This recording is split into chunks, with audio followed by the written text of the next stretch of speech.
Hi guys, Melissa Valliere here. I'm here to share with you a little bit about my shoulder routine. So I'm going to talk about my 3 favorite shoulder exercises. Shoulders have always been an extremely enjoyable body part for me to train. They're also a very dominant body part on me, so I felt that it would be appropriate to share some tips with you guys. So one main thing when you're doing lateral raises, especially dumbbell lateral raises, is to make sure that you're keeping your traps down. A lot of times people will go super heavy and they'll end up kind of shrugging the dumbbells instead of actually doing the lateral raise, which is going to be out and up. So a huge thing for me is I kind of keep my shoulders back and down, and I also focus on keeping my arms straight. So that way I'm not kind of like shrugging up or doing a more upright row movement, and I'm actually just using the lateral delt.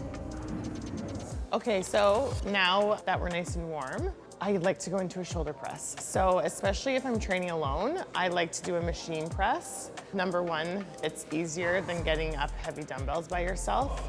I find that uses a lot of energy to get them above your head.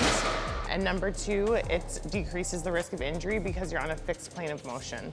Something that I also, Iain kind of always tells me to do is to remember to tuck my elbows. So a lot of times when I press, I tend to kind of like flare out, and this is not strong. If you actually tuck your elbows and you're pushing up, that's really going to engage the delt, front delt, and you're gonna have a lot more power too. This is an exercise that you typically want to have a spot for, because for you to really push past failure, you do need someone to kind of help, me especially. But if you're in a bind, I would just kind of stick to the machines and do partials at the end to make sure you're really pushing past failure.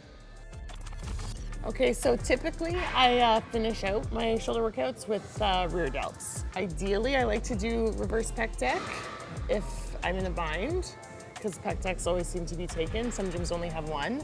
You can also do it on the cable machine, but I really like the pec deck because it kind of forces you to stay in the plane of motion and actually use your rear delts. And again, super important to build all heads. So your rear delt is something that you shouldn't neglect. It creates a 3D look, especially from the back in your back relaxed poses. It makes it look super round. Okay guys, so that was a little snippet into my shoulder day. I hope you guys enjoyed. Give those tips a try and let me know how they work for you. See you later.